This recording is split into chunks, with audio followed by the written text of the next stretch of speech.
And we are live. Welcome to the Path of Exile 2 0.4 reveal stream. It will start in about 12 minutes from now. And at that point, we're going to look forward to the last of the Druids, including the Vaal League they have planned, which was specifically named Fate of the Vaal. There we go. Yes, it's both the 0.4 update for Path of Exile 2 and the League that comes with it, just like the 0.3 update with the Rise of the Abyssal League. Speaking of, Rise of the Abyssal has been confirmed to being added to the core game, which is pretty much par for the course, right? So, yeah, welcome. Let us have some fun in about 10 to 11 minutes from now. And in the meantime, let's kill some time and let's get started with some general messages. So, Path of Exile 2, the new League will come out next week on Friday. Hello there, welcome to the stream. I see you. I'm going to call you Ben6848. That's the easiest way to pronounce it. Hi. So next week on Friday, the 0.4 update will hit, including the League, and both me and Shai will be playing. We'll probably be alternating our streams, considering we can't stream at the same time. But yes, it will be a Path of Exile 2 filled rest of December until most likely Christmas. And we have some plans for Christmas as well, so I look forward to sharing that. But yes, Path of Exile 2 0.4. Now, I do have some plans. For those who don't know, I have a secondary channel called 64-bit Meta. In fact, allow me real quick to showcase that. While we go to full screen, and another person saying hi. Hello there, welcome to the stream. We're gonna go full screen for a second, and I'm gonna showcase 64-bit Meta. There we go. So this is my other channel on which I have released this build update for my Soul Rest guide. Let me actually go to the guide itself. Did I not link to the guide itself in this video? I didn't. That's so typical. Anyway, this is 64-bit Meta. And for Path of Exile 1, I released my Soul Rest Phantasm guide. And for Path of Exile 2, a couple months ago, I was planning on releasing a guide for some Path of Exile 2 builds that I played. That included both the Ember Fusillade build converted to Chaos, and later on a Detonate Dead build. However, things didn't entirely go the way I wanted, including because of some capture card issues, unfortunately. But yes, I expect to be able to post at least one build guide, League update, depending on what's going to be presented in this particular 0.4 update review. So I expect some viability for Ember Fusillade. I don't expect any nerfs to Ember Fusillade specifically for Path of Exile 2. So I'm really looking forward to that. Now, like I said, we have about 9 minutes left. Hello, Kane. Welcome to the stream. So if all things go well, I might League start as a Witch again, and I might play Ember Fusillade again, or a different fire skill if there are no significant changes or nerfs in that sense to Black Flame Covenant. Because for those who don't know, Black Flame Covenant was the keystone added in 0.3 that allows you to convert your fire to chaos damage, and the scaling with chaos in PoE2 is really good. What are you doing? I am waiting for the Path of Exile 2 reveal, which is happening in 8 to 9 minutes. The Path of Exile 2 0.4 update, known as the Last of the Druids. That's what we're waiting for. In the meantime, just killing the time and waiting for this to happen. And like I said, just discussing some build guides that I was planning on doing in 0.3, but didn't get the time for or otherwise, also because of some technical issues like I just mentioned. So we're just waiting for this to happen. So we got 8 minutes to kill. You subscribed. I thank you very much. Thank you. I appreciate that. Thank you. Yeah. Path of Exile 2.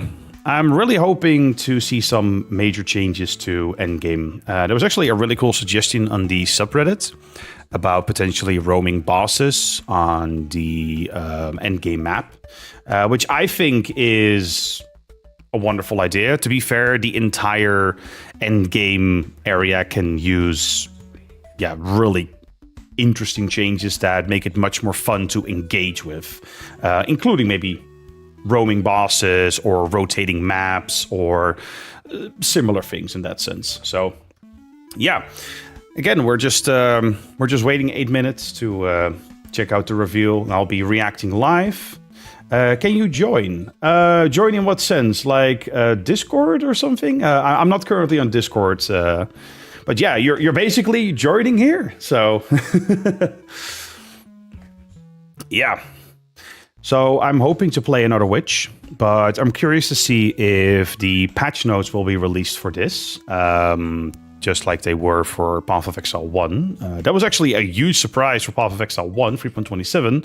I think it was half an hour to an hour? Yeah, I think like an hour after the reveal, they also released the patch notes. So in any case, we're reacting live to the reveal, and we're providing a bit of commentary on that as we go along. And depending on whether or not the patch notes also hit tonight, I might do a second stream where we just discuss the patch notes as soon as those hit. Also depending on if they hit and when they hit, because if it's like 6 hours from now, you know what I'm going to do? I'm going to go to bed. Which is a smart idea for Nederland. Yes. I'm more Dutch than you think. Huh? Nederland gang boys. Yes, actually. Hello there, welcome to the stream. Good to have everyone here. So yeah, anything else interesting? Yeah, I mean, in terms of the subreddit, there's not much, too much to talk about. There will be a Talkative Tribe podcast with Jonathan Rogers next week, probably discussing a whole bunch of stuff. Is the game multi? Keep it to English, though, please, if you can. Thank you. But yes, the Path of Exile 2 is a game you can play with other people. So, with that said, playing together is... On one hand, it's literally invite to party and play together, but playing together is not something you can casually do if you want to make it incredibly far. But however, if this is your first time checking out Path of Exile 2, it's totally worth it. In fact, if I'm not mistaken, there should be a free weekend this particular weekend. Yes, there we go. You can play PoE2 next week for free throughout the entire weekend and check it out.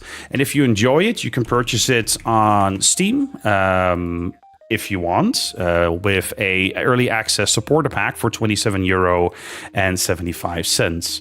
Are you Dutch? Yes, I am Dutch. Can I join you? Well, I'm not on Discord or anything, but you want to join me like in Path of Exile 2? I mean... I can always help out, but I tend to level solo to optimize. Otherwise, you can always, if you're interested in checking out the game and playing for free, yeah, maybe hit me up. I'm always down to help, at least in that sense. Especially during streams, you could maybe tune in if you're interested, and I can provide some basic advice or basic guidance for how to properly play the game. But yeah, in any case, for those who are not aware, a free weekend for Path of Exile 2 next week, so you can try it out the entire weekend. If you league start on the Friday evening, especially for those who are Dutch, that will be Friday evening. You can play and get pretty darn far. With that said, important to note, Path of Exile 2 consists of two things: a campaign, a story, if you will, and an end game, a post game, if you will. The post-game is, in a sense, more important than the campaign even. However, getting through the campaign is, especially if you're not familiar with the game or perhaps even the genre, quite an ordeal. So, yeah, get ready to blast through the campaign for the entire weekend. And if you enjoy it, then, yeah, you can decide to purchase early access. With that said, if you just want to wait for the full game release, by then... Path of Exile 2 will be free to play. However, if this is a game you will enjoy, you can look forward to an update/league event like this every 4 months. That is their intended cycle. Every 3 to 4 months, they launch the next major update, building up towards the 1.0 release. So yeah, I can imagine there's a lot of people interested in playing PoE2, and it's been a year now, right? Since it launched? Yeah, it's been a year now. Huh. That's actually kind of interesting. A lot has happened since last year. Last year, they launched 0.1. Kind of mixed reception at first. Then they tweaked a lot of stuff. 0.2, I ended up not playing, to be honest. 0.3, I ended up playing 2 characters. Says a lot. Especially with how much time you usually invest. We're talking dozens of hours for characters in Path of Exile 2. Yeah, and in terms of builds, a lot of stuff right now in 0.3 was viable. You could basically mess around and just have some fun. We'll have to see how 0.4 potentially nerfs things, to be quite honest. Because beware, this is a genuine warning to new players. The developers behind this, GGG, Grinding Gear Games, have a tendency to over-nerf, to be very clear. So, yeah, just keep that in mind. But yes, I'm totally down to always help with explaining basic mechanics or helping with some basic build stuff, right? Because it is a very daunting game to get into if you've either never played this or, well, never played the genre for that matter. However, if you're coming from something like maybe a Diablo, or heck, if you're really old school, maybe something like Torchlight, or God, what was the name of the other game? Grim Dawn, maybe, then yeah, this will be right in your alley, and you should be able to transition quite well. However, as soon as you press P and look at the passive tree, so let me actually look that up for you. Yeah, I can look. I might as well look it up here. PoE Ninja. So yeah, let's go. So this is not how it looks in game, but this is just a representation of the skill tree in Path of Exile 2. If you've never played this before and you look at this, try not to run away. It's okay. It's okay. Don't panic. But yeah, this is a game where you have an insane amount of relative freedom to customize your character. However, there are always best choices, and there's tons of niche choices for fine-tuning your build and your character. So anyway, half a minute left. Let's get ready. While we wait, I'm gonna go grab some water, so just a sec.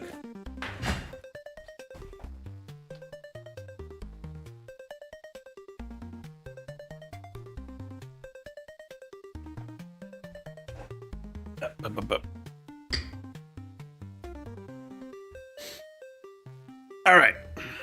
Water equipped. Let's go.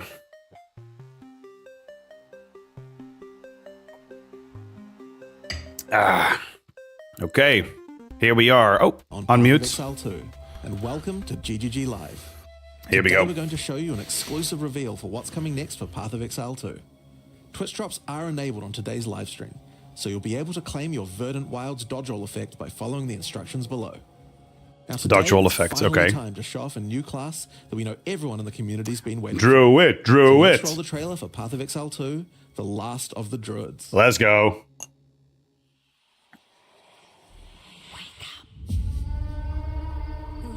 That's a butt. That's a naked man right there. Well, well. What have we got here then? You lost, fella? Hey, we're talking to you. I asked you a question.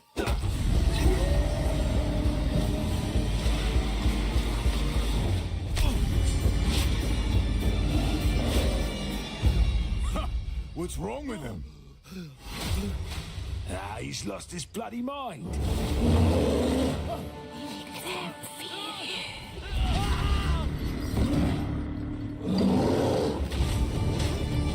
There we go. That looked much better. Yep, instant transformation in combat. Probably some cooldown, but oh. I can hear my buddy Blubs getting excited over this. Oh, look at that. Oh, yeah. Ooh. Okay, okay.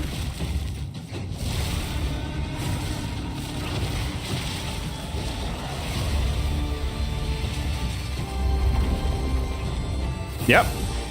It all comes down to how fast can you transform, what are the cooldowns, what skills do you get.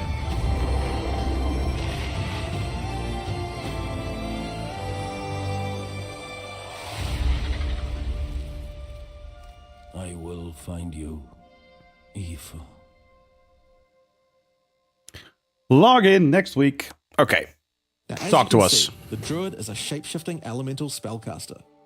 After his fellow Druids were destroyed by the King in the Mists, the Druid lost his humanity in the forests of Ogham, where he wandered for years as a beast. Now, finally reawakened, he's determined to find his lost wife and regain his humanity. The Druid has been one of the hardest classes for us to design. As well as having human spells, he has 3 animal forms, and Yep. we wanted to make sure that there were interesting combos between all of them. I was about to say, The Druid is our switching needs to first be worth hybrid it. Strength and intelligence class. That means he needs to have the ability to use spells and attacks. As a human, the Druid typically uses magical staves to harness the powers of the earth and the natural world. Shape and filth. One of the first skills you will learn is the ability to create small volcanoes from the earth. This skill spits out balls of magma at your enemies, and will continue to do so for some time. While the volcano is active, turn into an animal and wade into melee range. Many of the skills you use as a human last for a significant period of time, giving you a good chance to turn into an animal and rage out. Just checking audio real But quick. how do you All turn good. into an animal, you may ask? Well, the answer is a new weapon type that Druids use, Animal Talismans. Ah, it's weapon based. When you equip an animal talisman, you can choose which animal form you would like the talisman to represent. Depending on what you choose, you'll be given that animal's basic attack as a new skill to equip. For a bear, that's Maul. To turn into a bear, simply use the skill. Your character will instantly transform into a bear and attack. If you want to change back to Sorry, just reloading it. There we go. We wanted to make sure that swapping between forms was seamless and immediate. Changing forms should be something that you do without even thinking about it all the Yep. time in battle. Yep. Whoa. In Loading? order to Okay. allow for hybrid melee and caster gameplay, most of the skills you use in your human form last for some time and aid your animal skills in some way. Okay, long duration, yep. The volcano we used earlier will emit more molten balls whenever you hit it with a slam, making it perfect for use with your bear form's Furious Slam. While in bear form, many of your abilities use rage. There are Buffering? a lot of Hello? ways to generate rage, but the easiest one is simply smash your enemies with Maul. Once you see the runes on your back glowing, it means you have enough rage to do a much more devastating version of your Furious Slam. Yeah, very Marauder-esque from Path of Exile Bear 1. form can also go on a rampage, stomping the ground as you demolish your foes. The more rage you have, the longer the rampage lasts, and doing it over a volcano makes it even better.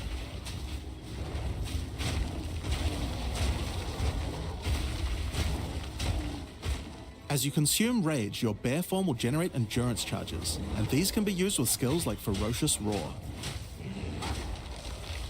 Ferocious Roar is a war cry that empowers your subsequent attacks to break your opponent's armor. The more endurance charges you have when you use it, the more empowered attacks you will gain. Typical stuff. Ferocious Roar has another special feature too. It's a meta gem that allows you to socket any Warcry gem from another class into it, giving you the ability to use these skills as a bear. Okay. Use the Warrior's Infernal Cry skill to make your enemies explode. I will say, overall quite slow in terms of combat. I'm curious to see if Or they use Seismic Cry intend to stun slow enemies things double down in the number of 0.4. slams you do.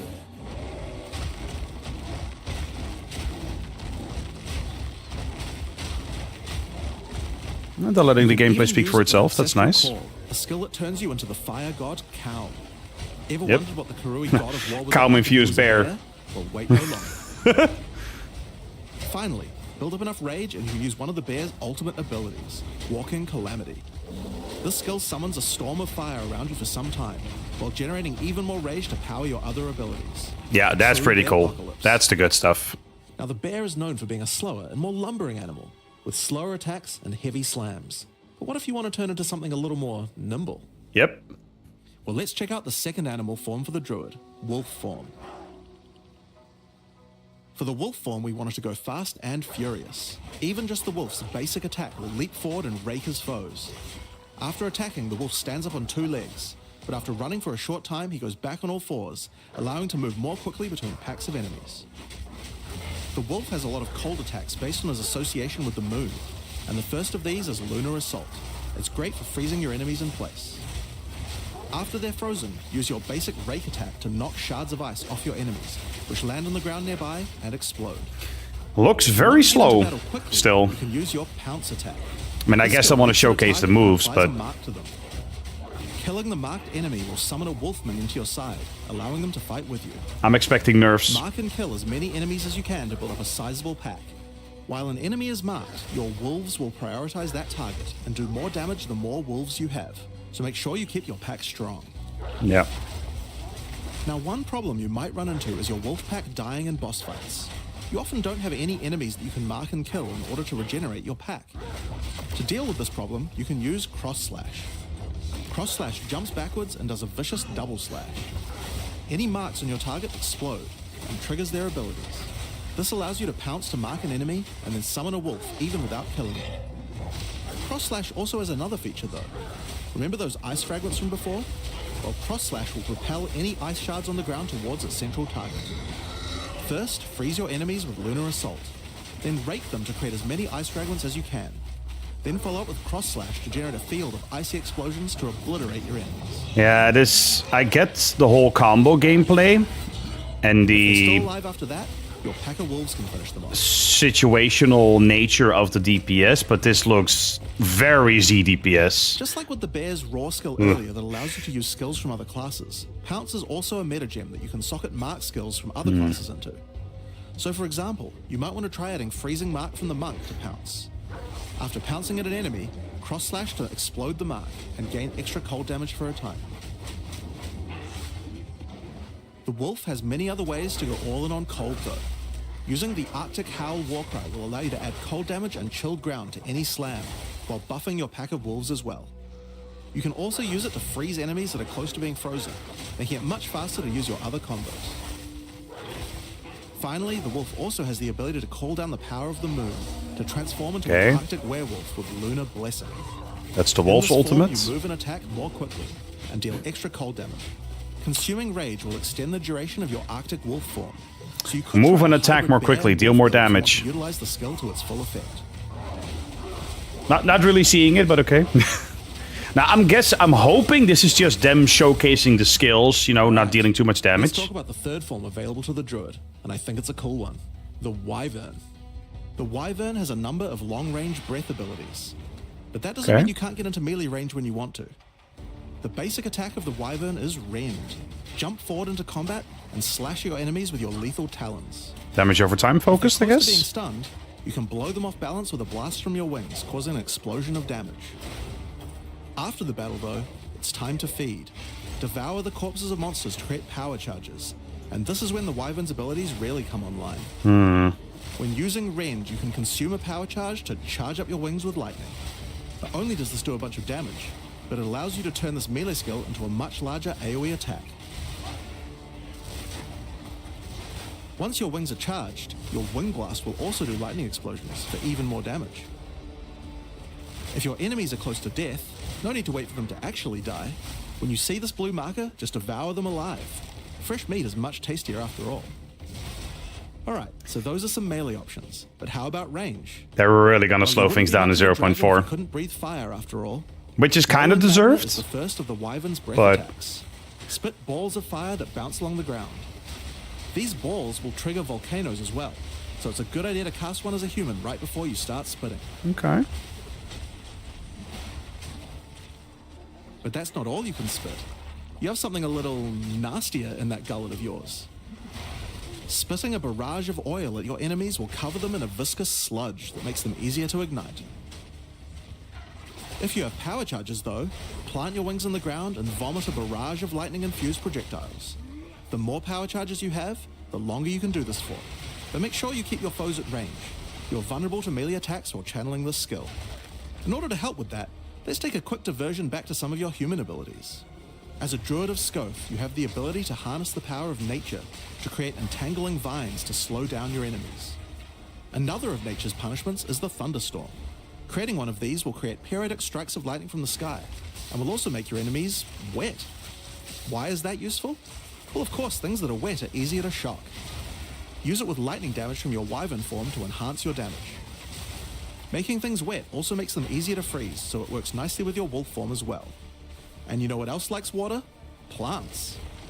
Water your plants to give them various extra abilities. Use Lightning Storm with Entangle to make them last longer, and attach more vines to each enemy, slowing them further. Summon Thrashing Vines to slam at your enemies for a time. Any that are created in water will be larger and deal more damage. Really getting worried about the state of 0.4, 0 DPS. With our enemies sufficiently subdued with our plants, time to really lay into them with our Lightning-infused Barrage.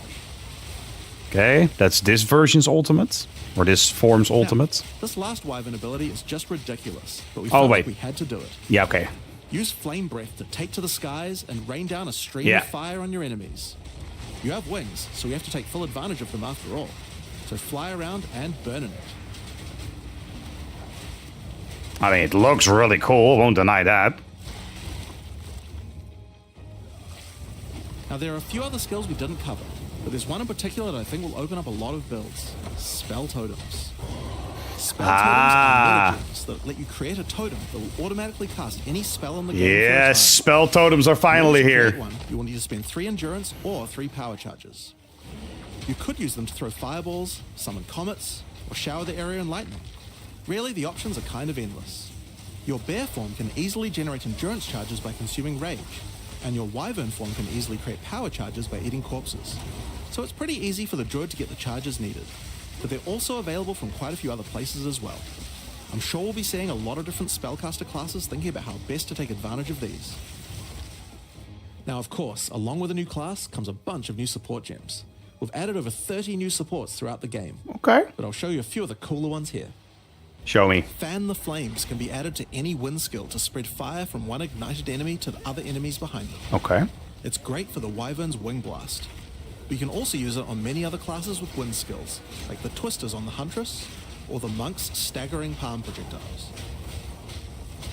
Come on, spell sports. Accelerated growth causes extra explosive plants to erupt from the ground whenever you grow plants with rain. Yay. And Advancing Storm changes storm skills like your Thunderstorm or Tornado to move across the battlefield. It's great for watering plants en masse, or to turn tornadoes into a real disaster by sucking up multiple ground effects as they travel along. I mean, yeah, that's awesome if you can set it up. Sorceress might like to use it with Firestorm as well. Ah, moving Firestorm, finally. Use your Warcry skills to echo.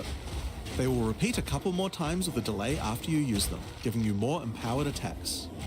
Use it for the druid's animal form Warcries, or on the maybe warrior for a nice moving power. Firestorm, Black Flame Covenant converted?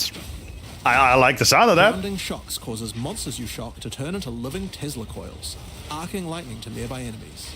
You could use it with your empowered wings for an extra damage boost, but it's also great with any other shocking skill. Try it out with Lightning Spear. It obviously needed more AoE clear. There's a whole pile more, but we'll leave those for you to discover. Okay.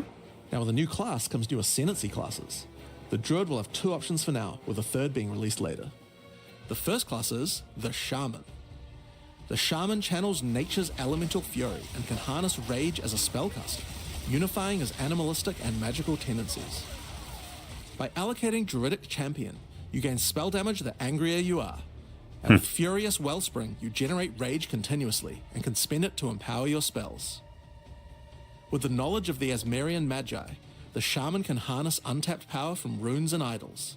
After hello. Wisdom of the Magi, you will notice Hi, that Shy, all I didn't runes see you and there. idols have Can they add a extra fox mods too? only Yeah, maybe. available to the Shaman. These new mods unlock countless new possibilities for enhancing your build. You can also allocate Bringer of the Apocalypse, allowing you to become a walking natural disaster. After dealing enough elemental damage, storms of all elements rain around you, destroying all who would face nature's fury. There are other abilities for the Shaman, but I'll just show a few from each class for now. It's pretty sick. Other Druid Ascendancy is the Oracle. Ooh. The Oracle perfected the power of foresight and utilizes this in combat to gain massive advantage. When taking Fateful Vision, you will see visions of your future self using specific skills. If you decide to follow this path by using the skill yourself, it will do significantly more damage. Interesting. With converging paths, at a critical moment in battle when a monster is vulnerable to freeze, stun, or electrocution, the Oracle can use Moment of Vulnerability to see a vision of the enemy's future and then merge it with the current timeline, allowing him to deal damage to both. And one of my favorites, when you first become an Oracle, you'll notice over 130 new extra passives appear in the Druid section of the tree. Oh, By wow. allocating the Unseen Path, you use your power of foresight to learn from alternate futures and gain skills that would otherwise be unavailable to you. For example, That's pretty cool. self-sacrificing allows you to be able to summon more minions by reducing the spirit costs, with the trade-off of making your reservation skills cost more spirit. Huh. Or Corruption Endures, which allows oracles to have a small chance to avoid death. Both the Druid Ascendancies offer interesting and unique ways to gain modifiers that no other classes can get. Nature killing them all. Huge variety of Yes, build yes. possibilities from these. Druid Now, might be a arguably class for you, talismans were depending. Druids as well. We won't spoil all of them, but this one was particularly cool. More skills, yep. Fury of the King turns your bear form into a fire demon, converting most of your damage to fire. As a Ooh, I demon, like you that. can also use Molten Crash, a jumping slam attack that leaves fissures around you. Okay, that's a This cool way unit to add also more forms to continuously grants the glory, Druids. allowing you to use your ultimate abilities more easily. Now, of course, I'm already the Druids overwhelmed are with the one only skill. thing that deserves Yeah. glory. We still have a bunch more to show. With every new release, we create a new league with new mechanics, new pinnacle Fate of the bosses, Vaal. and with a new story to tell. And this time is no exception. So let's roll the trailer for the Fate of the Vaal. Let's go. What do you have in store? The palace of Queen Atziri. It is a ruin, but in the dark, machines still churn.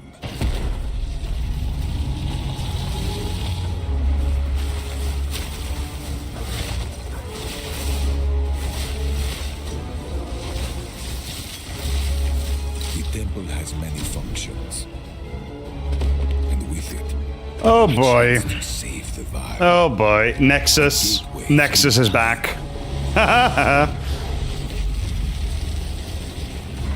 Yep. Symphysis too. The past, again and again. Can't believe they did a sequel to Symphysis. Uncover its secrets.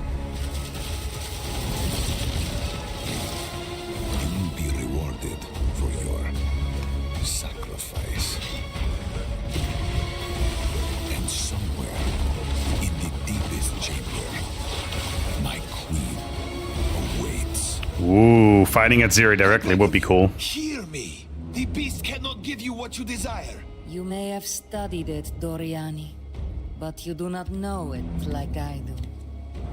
It adores me. Come now. Give Are we unto getting me Act your 5 maybe? desire. At last, fulfill my soul. Okay.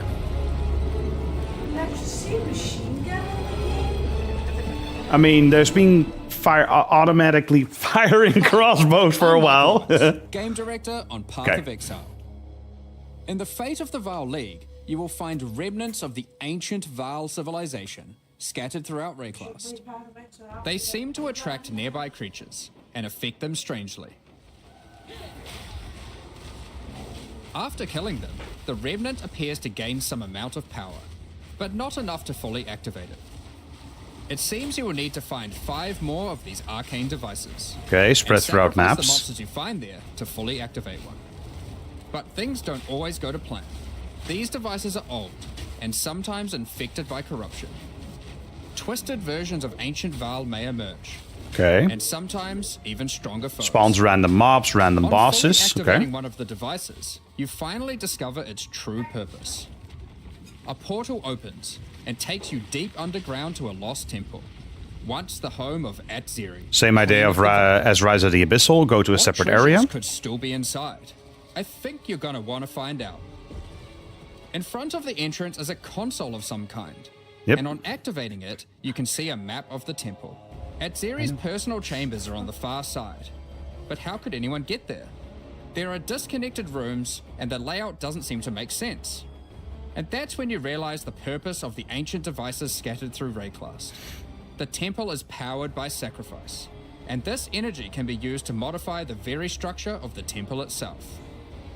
Each time you run the temple, you will be given 6 rooms that you can place, allowing you to craft your own dungeon to explore. Place paths to link up the dungeon, and place rooms beside them full of precious loot. After you are happy with your choices, open the temple and discover the results of your efforts. Okay. Each room contains different challenges along with its rewards. On entering a room, the doors will slam shut behind you and you will need to face the encounter within. Basically a combination of synthesis, incursion, and to an extent, I guess, heist.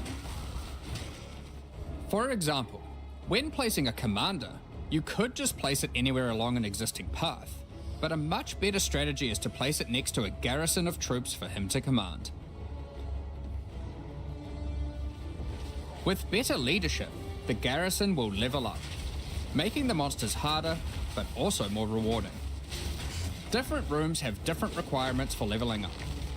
For example, if you want to fully level up a smithy, you will need to supply it with golems from an adjacent golem works, and hook up a generator to the power network to supply it with power.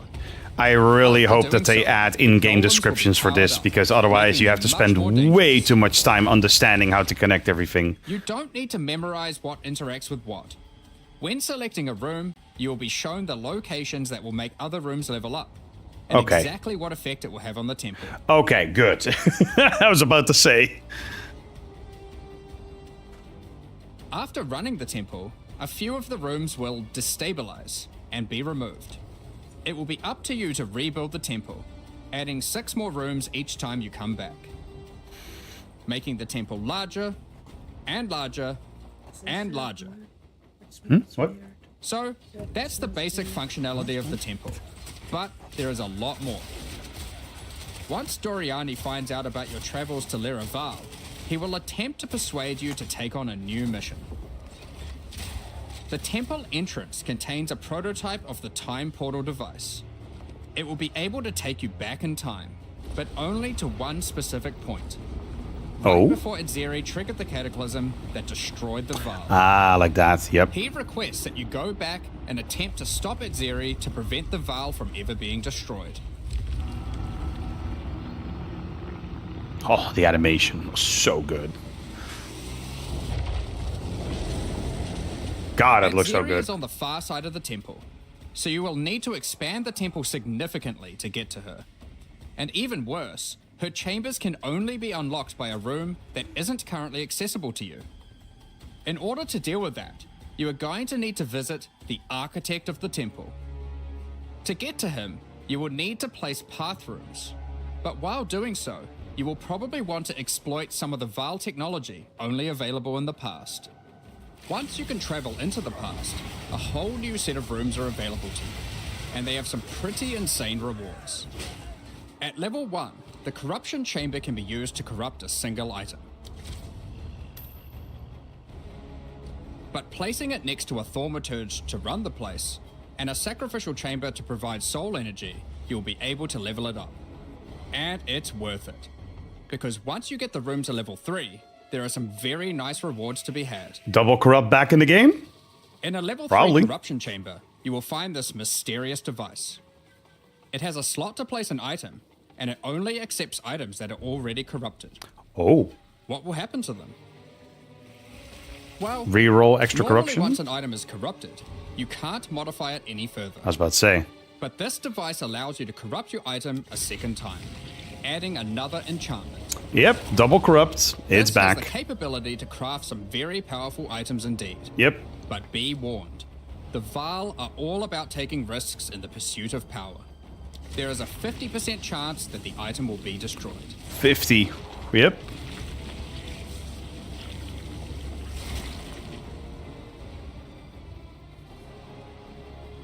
Each room has its own interesting mechanics and rewards when it levels up. Many of them contain bosses to fight, special drops,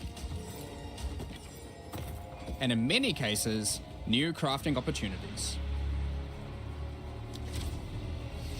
For example, a level 3 alchemy lab has a nasty Vaal construct to fight. But if you can defeat it, you can find new corrupted soul cores. Like Guatalitzi's Thesis, which on boots allows you to sacrifice your life to run faster. Or Sitaqualotl's Thesis, which on gloves will revive one of your minions whenever an offering expires. Get a sacrificial chamber to level 3, and you will need to face a highborn priest of sacrifice.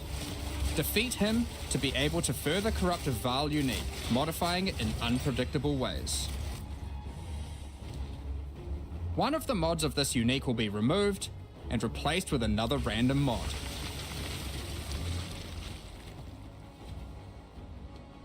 For example, this Soul Mantle. It gives you an additional totem, but lowers your totem's life and curses you when they die. By using the machine, this could result in a terrible item if you remove Yeah, this is basically the Vaalborn mechanic from PoE1. Amazing items if you replace the downside. Yep. The bangs outside are scaring me, so I instantly ran away. Yeah, stupid fireworks, I know. Crafting machines.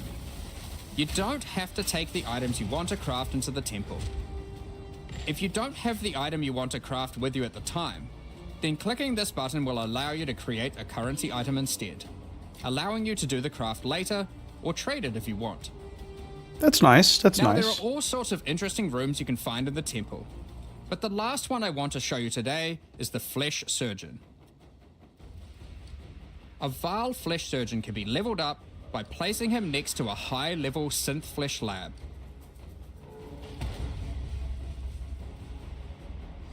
But be careful. The Flesh Surgeon has some rather unpleasant experiments in his personal life. Oh boy. Afterwards, you might notice the surgery table just sitting there. The Vaal are great at crafting items. Ooh. Why not do some crafting on yourself? Yep, just like the Abyssal. After laying down, you'll be asked which limb you'd like to replace. Left arm, perhaps your right leg. Each limb can get a different set of random bonuses, so choose wisely. Damn. After getting up from the table, try out your new limb. It seems to work fine, and even perform better than your normal one. Now, there is just one thing with replacing body parts. If you die and are resurrected, your body will return to its natural state. You might need to return to the Vaal Surgeons if you want another robot arm, and maybe get a better one next time. Nope. Some rooms Nope. like the Commander Nope. can give you a Nope. new type of reward. Nope, making it temporary like that. Oh, I randomly died to this random thing. Now I have to go back and replace my arm again. Like, come on. Attribution's medallion will allow you to artificially boost a room, even if it doesn't meet the normal requirements to level up. And Attribution's medallion will stop rooms from destabilizing when you complete a temple, allowing you to guarantee getting a reward a second time. Great if you want to stock up on double corrupts. Now, with all that aside, time to face the Architect, and you will be in for a fight. Yeah, I'm afraid Once this defeated, league you is will find another console that going can to be used suffer in terms of modify the temple. retention. This is so But this one convoluted. is special. It's not complicated, It allows it's you to place convoluted. new types of rooms with specific rewards. There are rooms with specific uniques, special Yep, like I said, rooms, heist. Yep. and currency. But also a few other more niche crafting experiments. Like Oh, this one. basically that can extract betrayal? the socket balls back out of an item at the cost of destroying it. Yeah, they added a whole bunch of stuff into one, which on one hand is really cool, but Something really important is every league we release a significant amount of content for the in-game. In order to make sure that the Fate of the Vaal works well for late-game players, we've added many mechanics to make sure that you can scale the difficulty and rewards to match. Getting some rooms to level 3 adds extra mods to the entire dungeon, and these stack with each other. So in endgame, when you can get some really big temples, you can generate a challenge that can even match the strongest of characters. We also start to introduce ways to store up energy for the temple, allowing you to save up many runs so you can do them later at your leisure, and not interrupt your mapping too often. yep. As per incursion. Now in each league, it's important that we have a new pinnacle boss to test your character's might. In the Fate of the Vaal, you will get to face Adziri while she was at the peak of her power. One of the rewards you will gain by defeating the Architect is the ability to place the Royal Access Chamber. Once connected to your temple, you can visit it to finally reach the Queen of the Vaal herself. This fight takes place at a critical moment in history, right as Adziri communes with the beast's power and takes her true corrupted form. Now, we are not going to show you the whole fight, but we will tempt you with one of the rewards. This is Adziri's rule. This staff gives additional levels to all of your corrupted gems and lets you trade life for extra damage. But in addition to that, while using the staff, mirrors of refraction will constantly appear on the battlefield. Any projectile you fire at these will split into a nova, and they can chain from one to the other. Ember Fusillade is on the menu, boys. That's the fate Oh of the my Vaal. god. Yep. But Yep. we're also bringing the previous league, Rise of the Abyssal, into the core game, along with a few changes. Okay, what are you changing? Now, for those of you who haven't seen what happens when a league is over, it's important to understand that you will not be seeing abysses in every area anymore. Rise of the Abyssal is now one of the league mechanics that can show Gonna up spawn randomly as in endgame. one of the options, yep. If you want to specialize in running abysses, there is now a tablet that will allow you to add them to any map you run. You can also craft the tablet to add abyss-specific mods to enhance how they function. Now that Abyss is core, it also needs its own Atlas tree. There we go. Yep. You can gain your first points by completing an Abyss. But there are more available for doing depths and killing certain bosses. Yep. And Same there are a bosses as per bunch of usual. different options. You might just want more monsters and bosses. But you can also make finishing an Abyss have a chance to overrun a nearby map with the Abyssal. Or make your Waystone modifiers also apply to Abyssal depths. Oh, that's huge potentially. You Because could that was not the specialize in case the before, interaction with where other leagues, map modifiers would or change specialize the in a abyssal area. specific Abyssal faction. Okay. One of the important elements that we have heard loud and clear is that needing to do Abyss crafting on Waystones is quite annoying. So, Yeah. we have removed that. In fact, we have removed instilling from Waystones as well. This mechanic felt mandatory on maps because it boosted the value of all other content. Yep. But it was both annoying to do and resulted in a lot of visual clutter. Yep. Yep. Instead, we are bringing back some of that power on tablets, which you don't need to craft nearly as often, since they last for 10 maps each. Once you defeat the Arbiter of Ash, you will be able to upgrade tablets to a rare with 4 mods using regular currency. Ah, okay. Even this isn't enough to fully bring back the power you could have gotten from instilling, so we have also buffed the bonuses that tablets give. Going forward, we're not going to be adding any more crafting directly to Waystones outside of the basic currency, because it adds too much micromanagement. Yep. This But is really on that good. note, Fate of the Vaal does bring the ability to corrupt your tablets, Ooh. hoping to get one of many different random outcomes. Oh, that's cool. Yep. So basically, with regards juicing to to an leveling, extent is back for maps. Even though you shouldn't have to have it on every map anymore, we still did want to make it less visually annoying. Delirium Fog has been toned down significantly, so you won't feel like you're just playing in a sea of grey. Yep. Another big source of problems in the endgame is the feeling of getting overwhelmed with monsters. In 031, we reduced the number of monsters in early endgame in order to help with this, but still scaled up the number of monsters to previous levels by the time you got to tier 15. Well, after letting this simmer for a while, we are still getting this kind of feedback. So we are no longer going to scale up the number of monsters you go as you get deeper into the endgame. Instead, we are scaling up the difficulty and rewards by the same amount.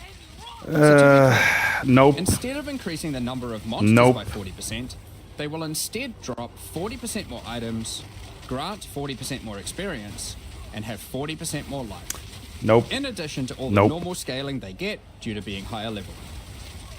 This only applies to regular monsters, not bosses. We have also reduced the speed modifiers that monsters can get sometimes. Nope. which also I don't helps a think lot this with is the way to go. Looks good. Now, Yeah, to an extent we it did does, have a Moon. larger Also, hi, amount of Moon. content Didn't for see you there. in-game Sorry. play for 040. Welcome to the stream. But unfortunately, we just didn't get time to finish it. The scope was a bit too large, and so we'll need to wait until 050 for that. But rest assured, there will be a ton of upgrades for the existing leagues, as well as new pinnacle bosses, and a significant overhaul to the Atlas passive tree coming soon. Now, another problem that becomes a much bigger issue in the endgame is game performance. Yep. And we have done a That was a lot of huge work. issue. The primary issue is CPU load. And to address that, a lot of things have been optimized. And we have done a lot of work to take advantage of more of your CPU cores. Okay. You should see frame rates of at least 25% higher.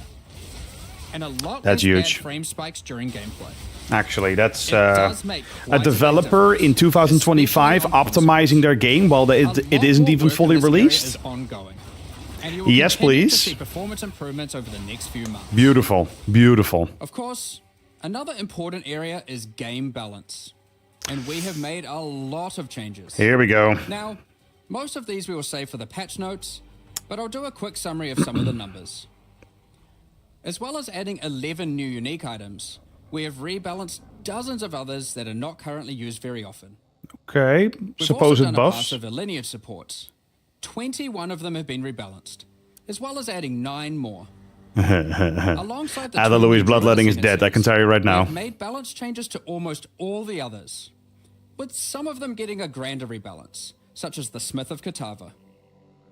Alongside the 20 plus new Druid skills, we've also rebalanced 90 other active skills Oh boy. across all the different classes. And to top it all off, there are also over 250 new passive skills added to the passive tree. Wow.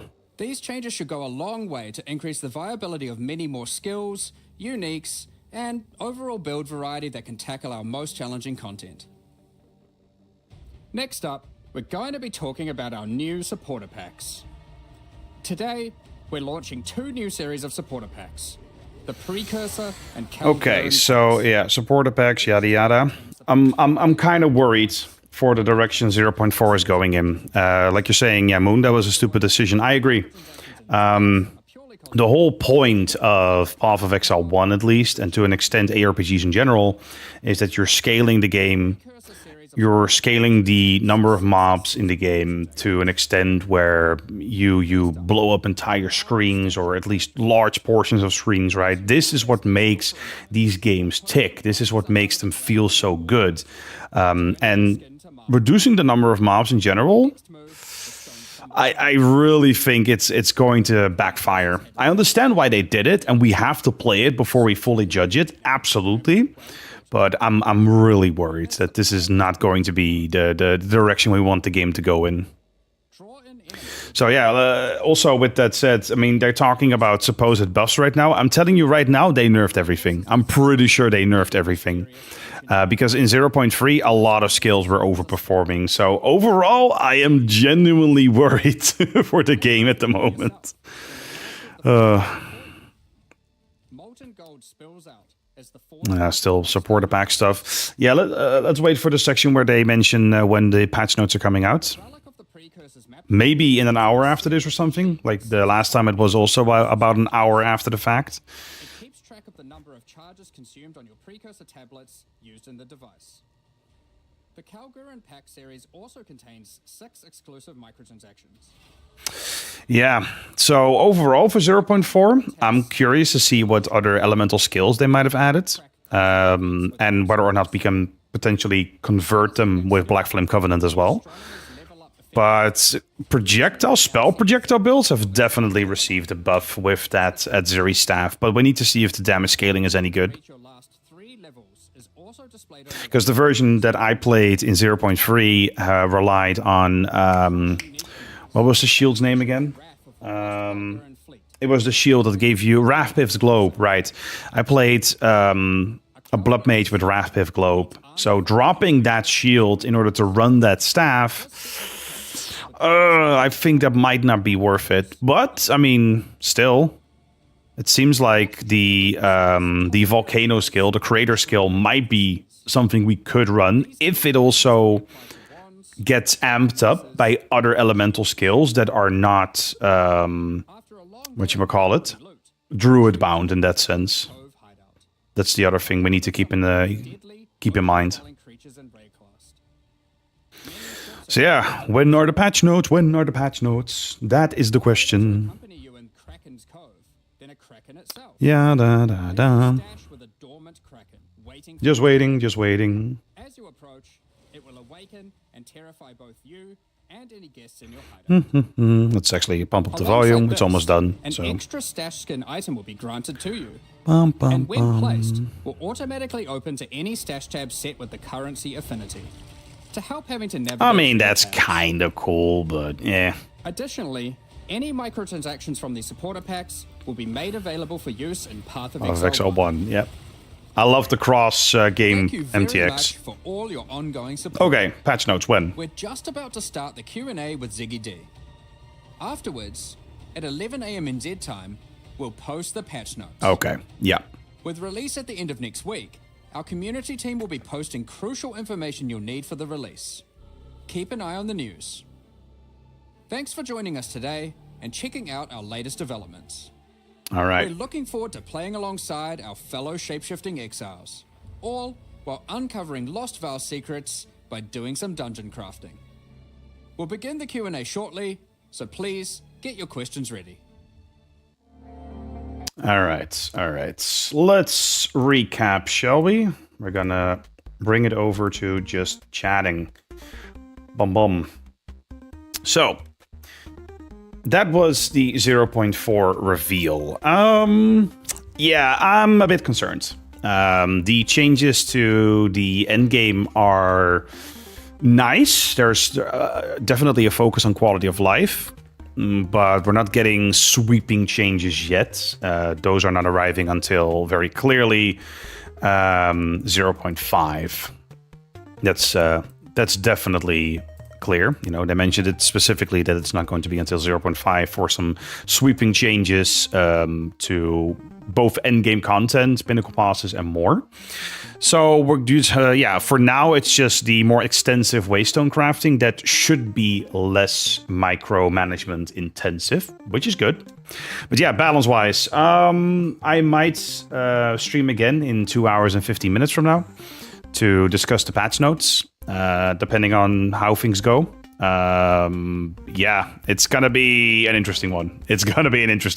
I'm afraid that they did a pretty harsh global nerf to a lot of stuff because things were definitely overperforming in 0.3. And I think that a global nerf is warranted. But yeah, we're not getting a new act. We're not getting changes to the campaign, seemingly. Endgame changes are, in the broad sense, minimal, but quality of life focused.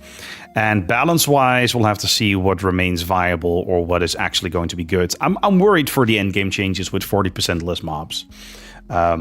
Keep in mind that any build that relied on having more mobs on screen to either deal more damage or to clear better is now effectively nerfed. Explosion builds, like with Trample Toe, for example, right? Trample Toe has effectively directly been nerfed. Detonate Dead has been nerfed. Anything that relied on mobs, AoE, corpses, right? All of these things have now effectively been nerfed. So I'm kind of worried. But hey, that was basically the recap. That was the review in a nutshell. I will most likely be back in 2 hours for a discussion of the patch notes. And otherwise, I'll maybe do that later. Or I'll release a short where I summarize the patch notes. So in any case, this was the Last of the Druids and Fate of the Vaal reveal. Thank you so much for watching, whether it's live or after the fact. And I will see y'all later. Have a good one.